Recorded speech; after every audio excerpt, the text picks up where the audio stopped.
हो गई हो तो हमें माफ़ कर देना। वीडियो अच्छी लगी हो तो लाइक, कमेंट और अपने परिवार दोस्तों में शेयर जरूर कर देना। और अभी तक आपने हमारे चैनल द कार्टून फन को सब्सक्राइब नहीं किया है तो फटाफट से सब्सक्राइब कर देना। आपके एक सब्सक्राइब, लाइक और कमेंट से हम मोटिवेट होते हैं और आपके सामने और अच्छी अच्छी कहानियाँ लाते हैं। हमारी वीडियो और चैनल को ऐसे ही प्यार देने के लिए बहुत बहुत धन्यवाद। भैया ले लिया पूरा श्राद्ध का सामान? हाँ छोटे, ले लिया। और तूने इंतजाम कर दिया पंडित वगैरह का? हाँ भैया, अच्छे से कर दिया है। बेटा, मुझे बहुत तेज भूख और प्यास लगी है। कुछ खाने का और पीने के लिए पानी है? भाग यहाँ से, हमारे पास कुछ भी नहीं है। पता नहीं कहाँ से आ जाते ये सुबह सुबह भिखारी। हमारे पास कुछ भी नहीं है, जाइए यहाँ से माता जी। अरे काजे, जल्दी आ, श्राद्ध का खाना बनाना है। क्या सब ठेका मैंने ही ले रखा है? तू नहीं आएगी? आ रही हूँ दीदी, बस आ रही हूँ, 10 मिनट में पहुँच रही हूँ। जल्दी आ। ये महारानी देवरानी भी सज धज के आएगी खाना बनाने के लिए भी। ऐसा नहीं कि श्राद्ध का खाना टाइम से बनवा दूँ। आ गई तू? इतना टाइम लगता है आने में?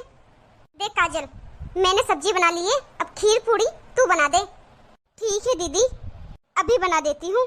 वैसे श्राद्ध का पूरा सामान आ गया क्या दीदी? अरे तेरे जेठ जी गए हैं लाने, ले आएंगे। अच्छा ठीक है दीदी। और पंडित कब तक आएंगे? देवर जी गए थे ना लाने। हाँ दीदी, इनका फोन आया था, लेके आ रहे हैं पंडितों को। 11 बजने वाले हैं, फटाफट हाथ चला ले अब तू। बहू, अच्छा तुम दोनों इधर ही हो? बहू, आज चाय नाश्ता कुछ नहीं बनाया? देख बहू, 11 बजने आ गए, मैंने अभी तक कुछ खाया पिया नहीं है। दवाई लेनी है मुझे, तुम दोनों में से कोई मेरे लिए नाश्ता बना दो। मम्मी जी, आपको पता नहीं है आज पापा जी का श्राद्ध है। आज आपको 12 बजे से पहले खाना नहीं मिलेगा। दीदी, रात की रोटियां पड़ी होगी, वही गरम करके दे दो मम्मी जी को। अरे काजल, रहने दे, रात की ठंडी रोटी खाएगी मम्मी जी, फिर गैस बन जाएगी पेट में, फिर पूरे दिन हमें ही परेशान करेगी। इससे तो अच्छा 2 घंटे रुक जाए, वही बहुत है। 2 घंटे बाद मिल जाएगा मम्मी जी खाना, पंडितों के खाना खाने के बाद। ठीक है बेटा। ये बुढ़िया इतना नहीं देख रही, उसके पति के लिए हम श्राद्ध की पूजा कर रहे हैं, वो वे काम कर रही है, उन्हें बीच में आके छेड़ रही है। हाँ दीदी, सही कह रही हो आप।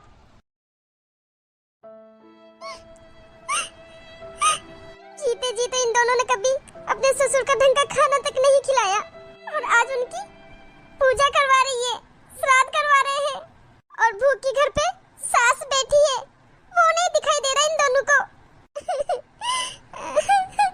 ये सब ढोंग किस लिए भगवान?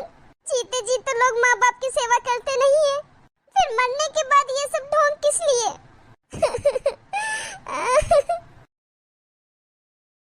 आज तो अच्छा हो गया श्राद्ध का प्रोग्राम छोटे।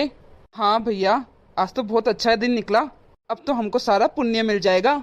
सुबह हम गंगा स्नान करके आए, मंदिर भी गए, गंगा जल से पूरा घर पवित्र किया, पंडितों को खाना खिलाया। अब तो अपन को पुण्य जरूर मिलेगा। हाँ छोटे, पंडित सारे बहुत खुश होके गए हैं। हाँ भैया, और मैंने उनको अच्छी सी दक्षिणा भी दे दी है। चलो भैया, अब हिसाब कर लेते हैं खर्चा कितना हुआ है। मेरा तो देख भाई, 10,000 का खर्चा हुआ है। क्या 10,000 का खर्चा? मेरा तो खाली 7,000 का ही खर्चा हुआ है। भैया, आपका इतना खर्चा कहाँ से हो गया? ज्यादा सामान तो मैं लेके आया हूँ, तो मैं क्या झूठ बोल रहा हूँ? मैंने कौन सा अपनी तरफ से जोड़ लिए पैसे? अरे भैया, आटा, दाल, सब्जियाँ सब तो मैं लेके आया था, फिर आपका इतना खर्चा कैसे हो गया? तुम तो अपने मन गलत पैसे जोड़ के बता रहे हो। अच्छा, इन 3-4 चीजों से श्राद्ध हो गया? बाकी सारा सामान तो मैं लेके आया हूँ। पंडितों के कपड़े, पूजा पाठ का सामान, तो पंडितों को दक्षिणा तो मैंने दी ना। अरे छोटे, तू छोटा है तो छोटा बन के रहे, मेरे सामने ज्यादा जबान चलाने की जरूरत नहीं है। हाँ तो भैया, आप भी तो बड़े भाई वाली बातें करो ना। फालतू के पैसे जोड़ के मुझे क्यों बता रहे हो? पंडितों को तो मैं ही लेकर आया था, पंडितों को लाने का किराया तो मैंने ही दिया था ना। अच्छा, किराया आपने दिया था, तो पापा की इतनी बड़ी फोटो की फ्रेम वो तो मैंने बनवाई थी ना। अच्छा, जब फ्रेम के ऊपर फूलों की माला लगी थी वो तो मैं ही लाया था ना। और गंगा स्नान के भी पैसे तो मैंने ही दिए थे ना। हाय काजल, ये दोनों तो लड़ रहे हैं। अरे भैया, छोड़ो हिसाब को, मैं नहीं कर रहा कोई हिसाब किताब। अगले साल करेंगे हिसाब। दुआ करना कि माँ भी ऊपर चली जाए, उसके बाद माँ का श्राद्ध मैं कर लूंगा बाप का आप कर लेना। हाँ हाँ, यही सही रहेगा, फिर खर्चे का सारा पंगा ही खत्म हो जाएगा। वाह बेटा वाह, सलूट है उस हर औलाद को जो तुम्हारी जैसी हो। क्या तुम दोनों को इसी दिन के लिए पैदा किया था मैंने? कि क्या कर रहे हो तुम दोनों? ये लोग तो जीते जी माँ और बाप की रोटियों का हिसाब करते हैं और तुम दोनों अपने बाप की श्राद्ध का हिसाब कर रहे हो। अरे अपने बाप को तो तुमने जीते जी रोटी के लिए तरसा दिया और अपनी माँ को बोलते हो एक बार बड़े बेटे के पास खाना खा ले, एक बार छोटे बेटे के पास। और अब तो कह रहा है माँ मर जाएगी तो भी अच्छा होगा ताकि श्राद्ध का भी बंटवारा हो जाएगा। वाह बेटा वाह, ये दिन देखने से पहले ही भगवान ने क्यों नहीं उठा लिया? ऐसे पुण्य मिलेगा तुम लोगों को ऐसे। यहाँ पे तुम पंडितों को अमृत पिला रहे हो, कभी प्यासों को तो पानी पिलाया नहीं तुम लोगों ने। अब अमृत पिलाने से क्या फायदा? और तुम पूजा पाठ करवा रहे हो श्राद्ध की। जीते जी तो कभी माँ बाप की सेवा की नहीं, अब पूजा पाठ कराने से क्या फायदा? मैं तो कहती हूँ तुम मानव कहने के भी लायक नहीं हो। कभी तुम लोगों ने अपनी इंसानियत दिखाई ही नहीं, किसी के ऊपर आज दिन तक दया भी नहीं की, फिर मानव कहलाने का क्या फायदा? क्या कह रहे हो तुम? पंडितों को भोजन करवाया है, उनको दान दिया है। अरे कभी भूखे को खाना तुमने खिलाया नहीं, फिर लाखों का दान करने से क्या फायदा? फिर पंडितों को भोजन जमाने से क्या फायदा? गंगा स्नान करके आए हो, गंगा नहा के आए हो तुम दोनों, तन से नहाए हो तुम दोनों, मन से तो तुम नहाए नहीं, मन अपना धोया नहीं, फिर गंगा नहाने से क्या फायदा? ऐसी औलादों से तो बे औलादी होती ना तो ठीक था। निकल जाओ चारों तुम मेरे घर से, मैं अपना काम धाम अपना ध्यान सब कर लूंगी, सब रख लूंगी। मरने के बाद तुम श्राद्ध करोगे? अरे जीते जी ही मार दिया तुम लोगों ने तो। सुबह से एक दाना पेट के अंदर नहीं गया मेरे। इन दोनों से सुबह नाश्ता मांगा था पर इन दोनों में से किसी ने खाना बना के नहीं दिया मुझे। कहती श्राद्ध करेंगे, पंडितों को जिमाएंगे, फिर देंगे।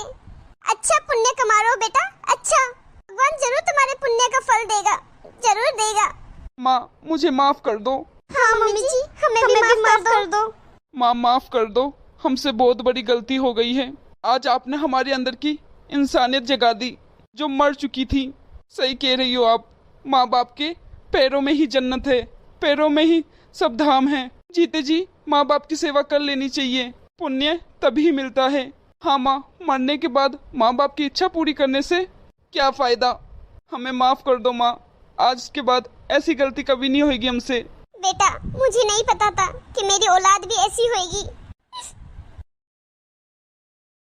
नमस्ते दोस्तों, तो कैसी लगी आपको आज की हमारी ये कहानी?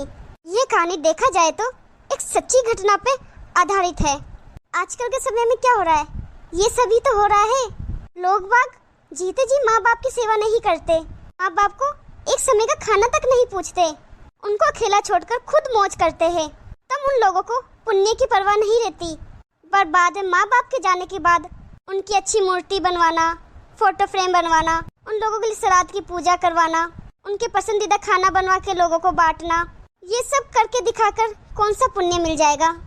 ऐसा पुण्य मिलना होता तो आज के समय में कोई पापी नहीं रहता। तो आप लोग कमेंट में अपनी राय जरूर बताना, कैसी लगी ये कहानी, इस कहानी में क्या गलत है क्या सही है ये भी जरूर बताना। अगर इस वीडियो के दौरान हमसे कोई गलती